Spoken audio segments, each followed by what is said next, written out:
Well, across Northeast Ohio, there are plenty of unusual New Year's Eve experiences, and Mike Polk Jr. is going to break all of it down for us, so you have some options. Well, happy New Year's Eve, the official day of panic for people who want to go out on New Year's Eve, but have yet to commit to a plan. Well, the good news is you still have plenty of options. There are lots of establishments hosting events around town that would be more than happy to have you ring in 2026 with them. But honestly, most of these experiences tend to be fairly similar. Generally, you pay an entry fee that covers some select well drinks, small plate apps, usually a loud DJ in a trendy hat, some plastic party favors, and a Prosecco toast at midnight because real champagne is prohibitively expensive, parking not included. For many people, that's a fine traditional way to spend the evening, but in the event that you're looking for something a little more unique, I've compiled a few options. Lady Caroline, New Year's Eve. This is pretty much all that stuff I just mentioned, but on a boat on an icy lake. And everything's kind of moving around. But hey, that's pretty different, right?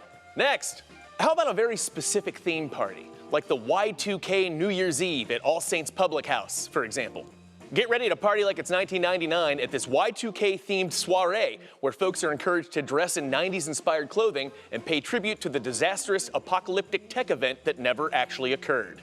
For some people, their New Year's Eve goal is to be in bed before all the loudness starts. We got options for that. If you have the kids in tow, consider New Year's Eve at Mally's. 3 Mally's Chocolates locations will be ringing in the new year with games, prizes, candy samples, and a balloon drop at noon. But don't worry, adults. Great Lakes Brewing Company is holding its own New Year's Eve for grown-ups who like commemorating milestones, but also want to be home before Wheel of Fortune.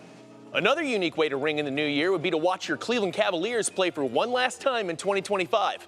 They face the Phoenix Suns at home at 3:30, and the Cavs know how to throw a party. But of course, the best quirky way to ring in the new year is by gathering together to watch a weird, oversized novelty item descend slowly to the ground as a community. Sure, that overhyped Times Square ball might have the most notoriety, but it doesn't come close to capturing the charm of the kind of stuff we got dropping around this town tomorrow night.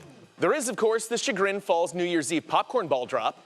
The charming Hamlet has been dropping a giant popcorn ball in their downtown since 2012. Looking for a New Year's Eve event for that avid game fisherman in your life?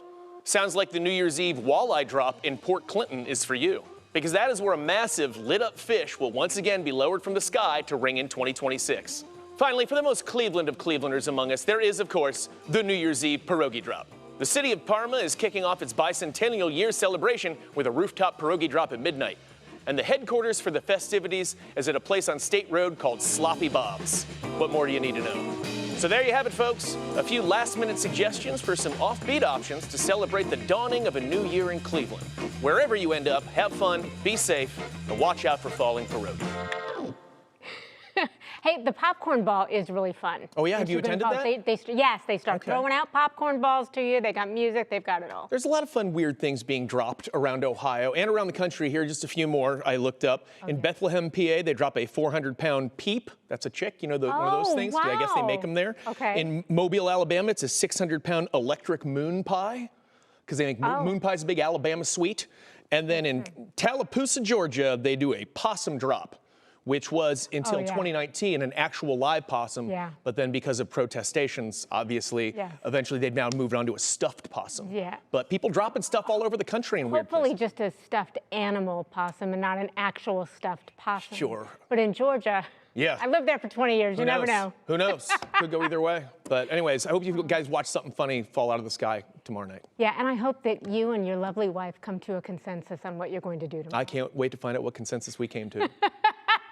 He says it's mutual, Mark Johnson, but his mutual